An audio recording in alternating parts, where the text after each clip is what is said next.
So there I was finally standing at the edge of a cliff not of my making, but one I had walked to over years with the weight of loving someone who didn't love me back in the way I needed her to for my heart to feel safe. Evelyn Harper.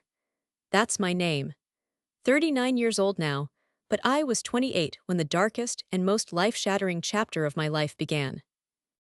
Most people who meet me see someone composed, maybe even serene. My voice is calm, my demeanor steady, and I always show up ready to listen. I work as an operations manager for a logistics engineering firm here in Portland, Oregon, which means I juggle schedules across time zones while making sure shipping containers arrive on time. But trust me, order on the clock doesn't always mean order in the heart. Let me tell you about my life back then. I had wanted marriage. I wanted family. I wanted roots and laughter around a dinner table even if dishes got left in the sink overnight. I wasn't chasing glamour or bigger paychecks.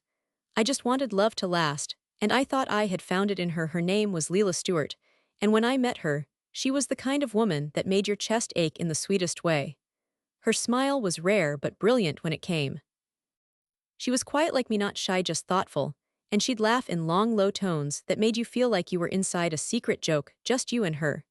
We'd been dating for 2 years when we got engaged in a small ceremony on the rooftop of a cottage that was rented from a friend. She had a purple sunflower dress on, and that photo of her tilting her face up to drink champagne still hangs in my office. I look at it sometimes, but now I feel like there's a ghost in the frame. 2 kids later, Micah and Elsie. I thought we were building the kind of life that made sense. We had our rhythm. I worked hard, came home, made dinner, helped with bedtime stories, while Leila cleaned up after us, and sometimes read novels in the corner of our living room by lantern light. Our love wasn't on fire, it was lit warm like a hearth on a cold January night. I thought we had something solid. I thought I had a wife who would walk beside me through everything, even the hard parts. Most people would have called us the kind of happy that's earned, not stumbled into. But it turns out she was living in two worlds, the real one with me, and the imagined one with someone else. And I didn't even know the other world existed until one late July morning in Rockaway Beach, where my side of the family and hers were all gathered to celebrate the 15th anniversary of my uncle and aunt. It had been raining steady the night before, but by morning, the skies cleared enough that we all gravitated back outside onto the damp sand, while the kids played with buckets and wooden shovels, collecting rocks and laughing in the way only young children can. I remember it started small. I was brushing Micah's wet hair after he swam too long in the ocean when I heard Leila giggling loudly in the hallway outside the bedroom we were sharing. The hotel was old, so walls were paper thin.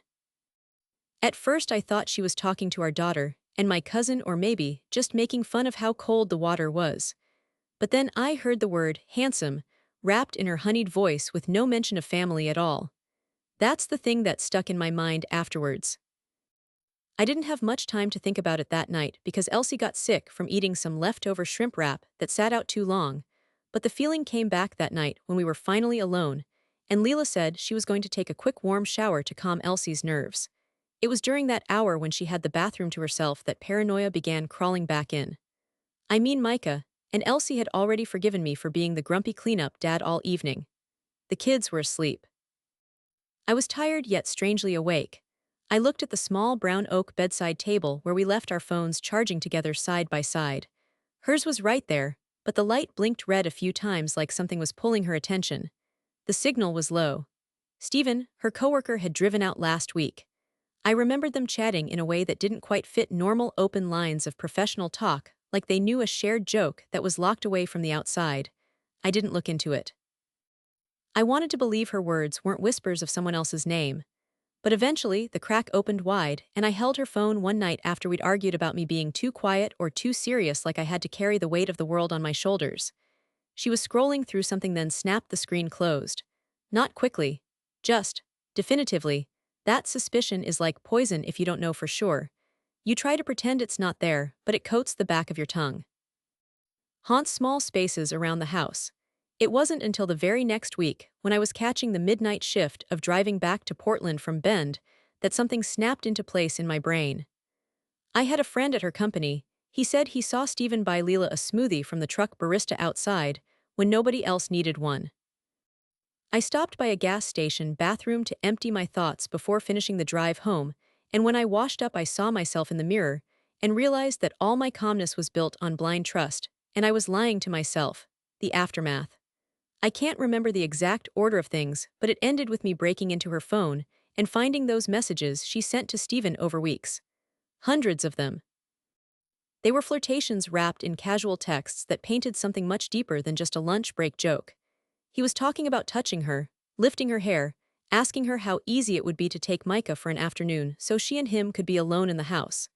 Then he texted a photo of himself in a towel, and I remember the pit dropping in my stomach. I will never forget asking her in front of her parents on the back patio that night at the hotel. She didn't deny it. She tried to pass it off as flattery. She said he was making conversation, but added that it was wrong of him to pester her that way and she thought she had shut it down. I didn't believe her. Not fully. Not the part where she claimed it was nothing. She had sent back emojis that my little heart would have never imagined passing between a woman and just another coworker. We left the hotel separately. She claimed I overreacted and started shouting. I guess I did. I was told later by her mom that I had embarrassed her. But if that was true, then why did she laugh with Stephen while holding photos of our children? Why did it feel so personal and hurt so deeply? Not long after the Rockaway incident, I checked my phone and saw she had left a message on our group chat that both our moms were part of. She said it was my fault we were falling apart, that I hadn't checked in on her during the year, that I didn't want to talk with other people when her friends got together for dinner, that my silence came off as indifference. I replied to the group. I turned our chat into a forum I didn't plan on creating, but I said it was her silence about this affair that did the damage, not my broken trust. Then I left the group. I didn't want to explain myself anymore. The breaking point came while we were still at the family trip a day after the confrontation, when I saw her slide into the garden pool area with Micah and Elsie while holding her phone like a lifeline. I was standing nearby watching while she typed with one hand and tried to keep Elsie from eating the leafy piece of a flip-flopper. That energy, something about her posture when she looked up and then quickly pinned her eyes back to the screen. Her jaw twitched. So I caught her trying to lock the phone after seeing him message her again. I remember the silence between us being louder than thunder then. My chest shook with something so violent, I nearly lost my footing standing beside the family picnic bench. She kept protesting. Mary, my mom-in-law, stood between us like some shield of generational values, praising her daughter's honesty. My sister snapped me a message warning me that she could use the kids against me in custody court if I continued to appear volatile in front of her parents. They were all on her side. We argued in the car when we got back. Micah and Elsie were asleep in the back seats. She asked me not to make this a scene anymore. Said the texts were just attention and called it emotional cheating but nothing physical. Said she came clean because she loved me. I remember seeing the glow from her phone hit the underside of her chin as she tried to message him again in secret. I took the phone from her. She yelled. I took screenshots of her messages before giving her the phone back. Her father came out yelling that I should be respectful because she had earned her independence. I left the Keys Roadhouse that weekend. It snowballed fast. Stephen quit his job not long after. I think he got cold feet knowing I had the texts. I made pressure where I could. I showed them to the manager, called in someone from HR. I even threatened to press charges if he kept pulling this on another woman. Leela barely spoke to me after that but took on the role of the wounded victim on social media. But that's what this really was about, wasn't it? She made sure I looked like the heavy. Her parents took Micah and Elsie the next weekend while she said she needed space. They let her, said it was for the kids' stability. I spent 2 nights in a furnished Airbnb next to a shuttered gas station, unsure how to move forward, but sure I couldn't pretend this wasn't real. I loved them, especially Micah.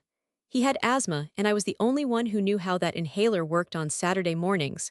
I had no evidence, just message threads, but enough to ground for suspicion, much more with elements of control from them during the weeks after, and honestly, I wasn't living. I was circling the moment I lost her and replaying it.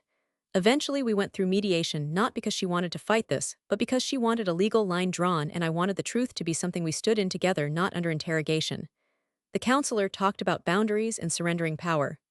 Leela cried beautifully through the sessions, said she didn't understand why she did what she did, said love had dulled, said she missed being wanted. It felt like salt in raw edges. I gave them space. I played nice for the lawyer, but I began searching through paths to heal myself in the quiet places I had always avoided. Therapy for myself, counseling in ways I used to mock before, but inside me, something else was building. I started studying how she behaved online, How she handled conflict, how quickly she would shift blame, how hard she tried to be seen. One night I noticed she had been watching true crime podcasts with titles like How I Framed My Ex and What Women Do to Protect Themselves in Divorce Court.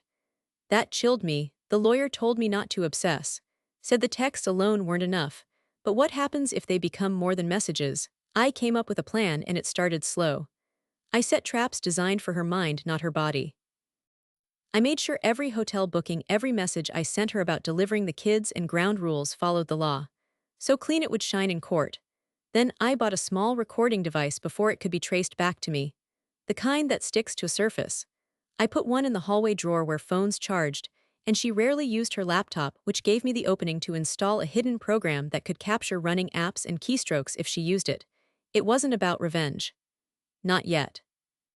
The first time I checked data, I realized its scale. Photos, videos, messages, meetings, all with Steven. I saw them holding hands. I saw her feeding him. Text conversation I intercepted had them agreeing to keep it low-key, even after he left the company. They had planned to start a life together. She had been asking for alimony quotes secretly behind my back.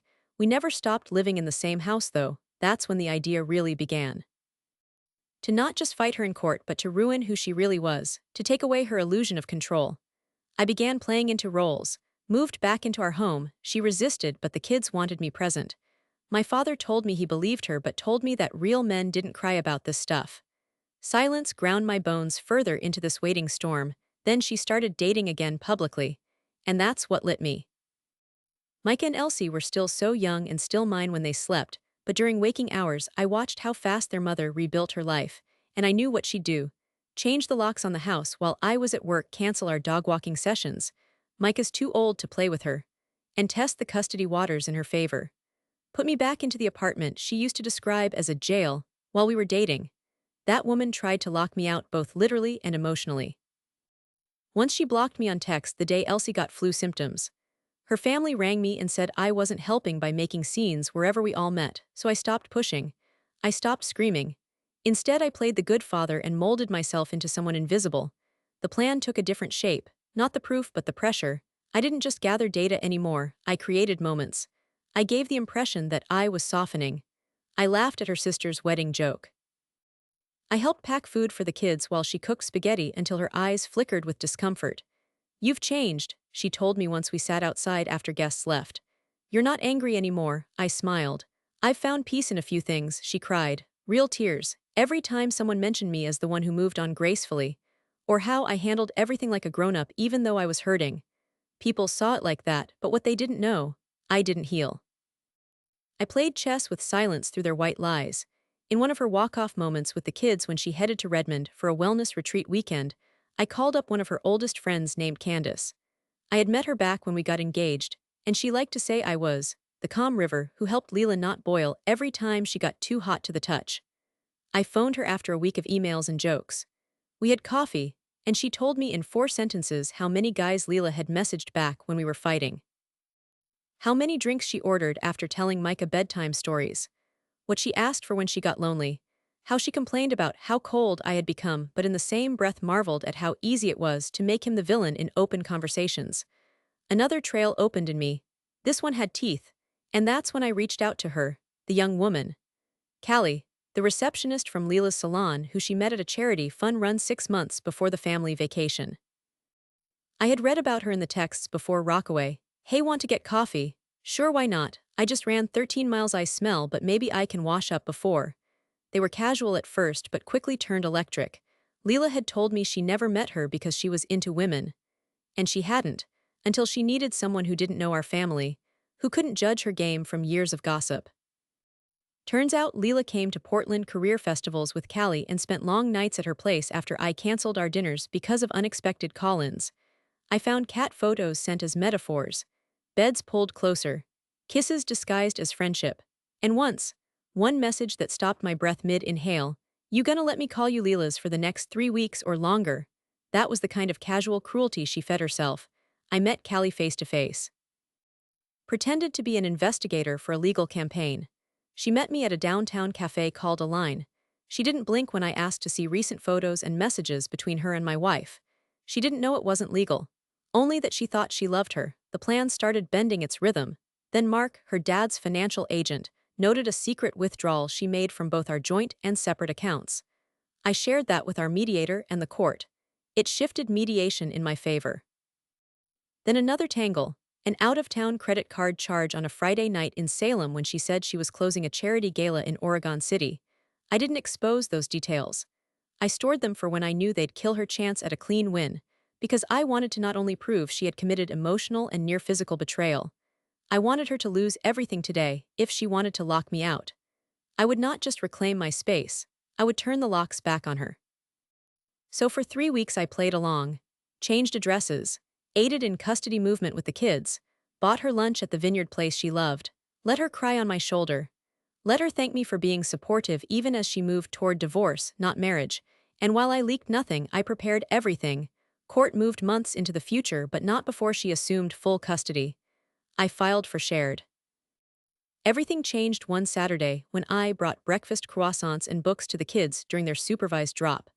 I kissed Elsie and Micah on the forehead and told them bedtime stories. Then Leela and I finally sat alone while the kids napped in her parents' new loft she had just moved into with the insurance money from a fire in her studio that we never had plans for. And while we sat with fresh tea and ignoring the elephant in the room, I decided to play cards backwards.